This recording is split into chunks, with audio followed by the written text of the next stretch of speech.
Hello, everyone. Welcome back to the Melanin Margin, the weekly chat show where conversations about race are never off the table. We're your hosts, Quaviondre Williams. And Daquon Wilson. So let's get into this week's conversation. What's hot on the table this week? In an op-ed on Insider, writer Bethany Byron spoke to experts on burnout and when quitting might be the best option. The conversation of burnout has been revived from the resignation of New Zealand Prime Minister Jacinda Ardern, who stated, quote, "You cannot and should not do the job unless you have a full tank, plus a bit in reserve for those unplanned and unexpected challenges," and that she no longer had, quote, "enough in the tank to do the job justice," end quote. Arden's departure comes as global executives have started speaking out against burnout, taking a cue from the sea of workers who left jobs during the pandemic as part of the Great Resignation. According to a Deloitte survey of C-suite executives published in July, 69% of respondents said that they are seriously considering quitting for a job that better supports their well-being. Now, with that being said, Daquon, have you ever had to deal with burnout? And how do you know when burnout is fast approaching? I've absolutely dealt with burnout. I've dealt with burnout multiple times. I think the first time was in college. Just academia in itself lends itself to burnout. When I was in college, I was very much on that academia track. I hit the books hard. I wanted to, do all of these great things in terms of research. I wanted to do an honors thesis. I wanted to go to grad school, get my PhD, join academia, and be a professor. But when you start getting into it, the veil of academia unveils itself to you, there's a lot of challenges and a lot of struggles. And it all came at a point where there was just so much going on. My junior year was already hard enough. My mentor from high school passed away. I was experiencing so much struggles in a particular class that I've never experienced struggle with before.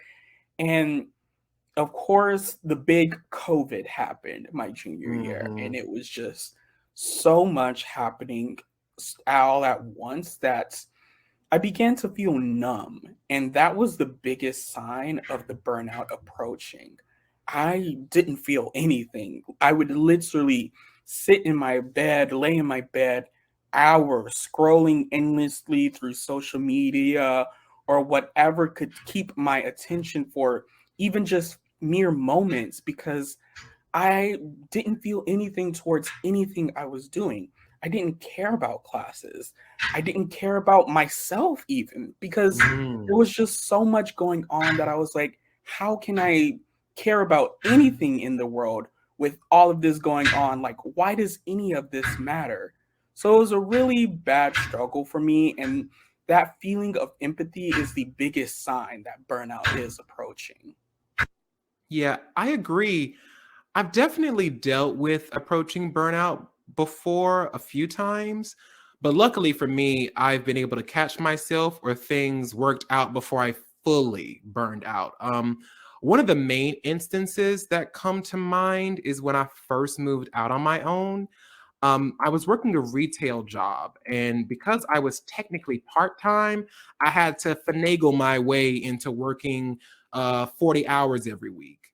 I will never forget the day when I was hiding in one of our order cages as the scheduler was coming to the floor. Like, I wasn't supposed to be working that day, and I was terrified that she might see me and send me home.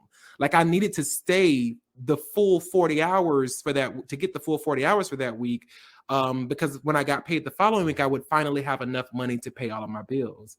And see, at the time, I'd already interviewed for the job that I really wanted, but they hadn't called me back yet. And it had already been a week and some change by that point. So I figured I didn't get it. And I'd filled out for a full time position at the retail job. And it was looking like they were going to be the ones to hire me on, but I hated that job with every fiber of my being. I was physically, emotionally, and mentally exhausted after every shift. So much so that I had no energy left to write or create, which are the two things that bring me the most joy in my life. So I was just sitting there in that cage, about to have a full mental breakdown because I couldn't take it anymore. And just before I did, I got a call from the job that I wanted saying that I got the position. And I had never been so relieved in my life. It was like the weight of the world had been lifted off my shoulders. Now, thankfully, I was lucky enough to not fully burn out because something in the universe was looking out for a bitch. But let me tell you something, that experience taught me exactly what an oncoming burnout looked like for me. Like, one of the main signs for me is when my mental health starts deteriorating. When that drained, empty feeling, like you were talking about, starts settling in, and I'm losing the energy to do the things that truly make me feel joy, or even worse, when the things that bring me joy start to stress me out, I know I need to reevaluate my circumstances and recharge. But Daquon, has there ever been, has there ever been anything that you used to like feel more effective in dealing with burnout? Leaving the situation entirely. No, I think that, when it comes to burnout, there are a multitude of ways to deal with it, and it depends on what works for you. I think Yeah. that there are times when you got to know when to call it quits and be like, you know what? I actually can't take this I anymore. gotta put me first. I gotta put You me put me first. first. You have to put yourself first, and you have to do that before you actually burn out. You got to know those Yeah. signs and get out before it gets too bad, because I remember when I was a teacher, I was very quickly approaching burnouts. I every day I was just going through the motions. It was something where I was miserable every single day. I didn't have the energy to be creative at all. And I was just struggling mentally, very much so. And I had to really reckon with myself. I am burning out very quickly in a very short amount of time, and I need to do something about it. So I left. And having that free time to just recharge, think about what I wanted to do and what really made me happy was one of the best decisions that I ever made. So, being able to take some time away, carving out time for yourself to be creative, that's something I do all the time now to make sure that I don't burn Mhm. out. Making sure that I have time where I'm like, all right, I'm setting this time aside for myself. I'm not going to worry about work at all. I'm going to take this time to go on a walk through Central Park, or I'm going to take this time to do a makeup look and be creative and just do something that makes me happy. Finding moments of time for yourself to just completely devote to your happiness.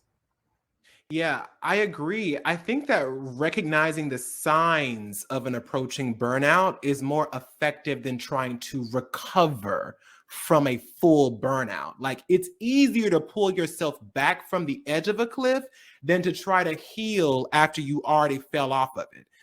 When you recognize the signs before it happens, you can make the necessary evaluation and reassessment of how to come through the situation at hand. For example, here's a little, behind the scenes tea here at the Melanin Margin. Daquan and I used to do this show every week. And while both of us truly do enjoy doing what we do here, having a show every week was not conducive to either of us providing our listeners with quality content. For one, recording every week requires having to set aside time to build topics for the week, which, depending on the type of news week we're having, could be an endeavor that takes days to gather. Not to mention that we have to build our notes with our talking points for each of the topics, along with having to record the show, edit the show, market the show. And despite us both trying to divide the work as evenly as possible, we are still just two people doing the work that bigger podcast creators have a whole team of people to do for them.